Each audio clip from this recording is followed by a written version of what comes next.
In this video, I'm going to teach you how to read anyone. And specifically, what I want to do is give you 6 things that if you implement and think about these, you're going to know what people are thinking and feeling without them even having to tell you. And that skill is amazing. You can apply it in tons and tons of different circumstances. And that's the last piece. I want to help you learn how to apply it.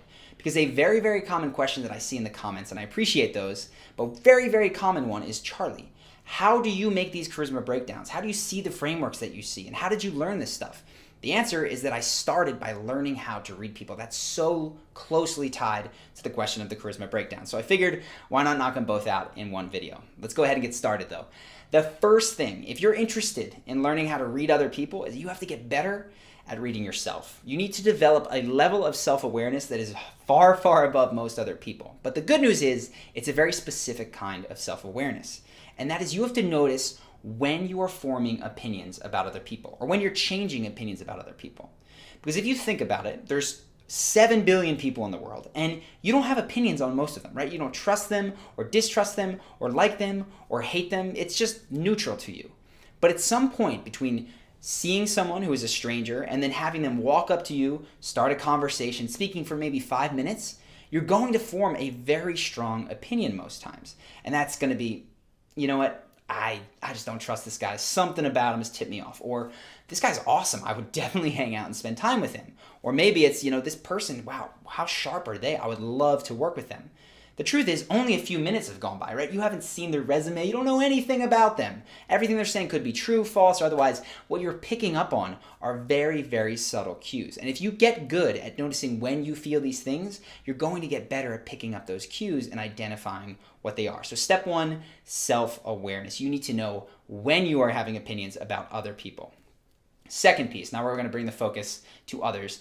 We're going to start with the easiest, and that is, where is their attention, right? Attention is very typically easy to identify. Most of us can do it intuitively, but just to cover the basic things, eye contact, right? You know when someone is paying attention to you, or rather they're talking to you, but they're kind of looking over, they're looking down at their watch, right? They're trying to get out of there. You can tell that and sense that intuitively. The other thing that some people have a harder time sensing is where their body is, right? So when you're trying to get out of a conversation, you might start to angle out and go, yeah, okay, cool, sounds good, all right, see you tomorrow. And then you're gone, right? Similarly, if you're in a room and there's someone you'd like to be talking to over this direction, but you're in a conversation with the person here, you might find yourself opening up without even thinking about it. So where your hips, where your feet, where your torso, people say all that, the truth is it's the whole darn thing. Where different elements of your body are facing is indicative of where your attention is. And then the last thing for attention that is going to be important is the person that is talking to you, or that maybe you're talking to, are you answering and asking engaged questions? An engaged question relates to the thing that you're saying. It's an add-on. It doesn't have to be a question. It could be a comment that is related to a story you told.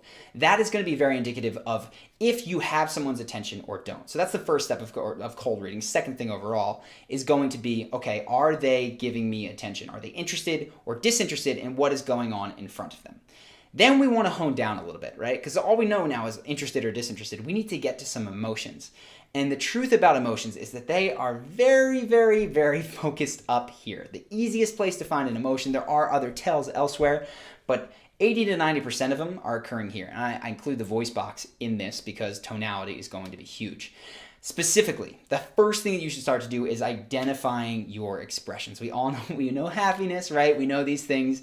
That's not a problem. What becomes difficult for people are micro expressions, right? So when someone is feeling a feeling, but they're trying to hide it. Say, for instance, we just saw happiness on my face. Say that I'm in a job interview and I just got a job offer that is way higher than I expected, but I want to keep it on the down low. I don't want them to know. At this point, what I might do is they say, okay, you just got XYZ amount of money. I go, okay, sounds interesting. And what you'll do is you'll see people lose momentary control and flash briefly and less big, right? Not as much teeth, the emotion that they're feeling. And this is true for tons of different emotions. I personally got my experience learning how to read these in the real world, right? I wasn't necessarily looking for them, but what I would do is go out and see, okay, what's going on with people's faces? This wasn't conscious at the time. And then how do they behave immediately after that? If you want a crash course on that, I haven't done it myself, but I do see that there's micro expression tests online. And they're fun, they'll get you a start, and maybe you then take it into the world. So job interview again, right? Say you're in a job interview and the person across the table from you goes, okay, see your resume, okay, we'll call you back. Pattern, you know that. They're never gonna call you back. What I can do is teach you to start identifying them better. And the way that you do that is by making predictions. This is going to really, really hone your pattern recognition skills. Start making predictions. That is going to help you get really, really good at this pattern recognition stuff. And I cannot recommend that enough. I really think for me, that was the biggest thing that enabled me to start to see the stuff. It's going, I think this is going to happen next, and then seeing if I was right or wrong. But the truth of all of this is you have to go out and you've got to be scientific about it, because you're predicting patterns, you're seeing all these things. But if you don't start to apply it to your own life and to experiment with it, it's all going to fall flat and it's not going to stick. And the interesting thing about experiments is that they prove you right or wrong. And this is the science part of it. You can start to learn how to cold read people. If you can identify the emotions you have, you're going to get some hypotheses about what's driving emotions. If you can start to predict and see them in other people, you're going to get good at knowing, okay, this conversation is about to tip. It's going to go well or it's going to go bad. They're about to really make friends or they're going to split.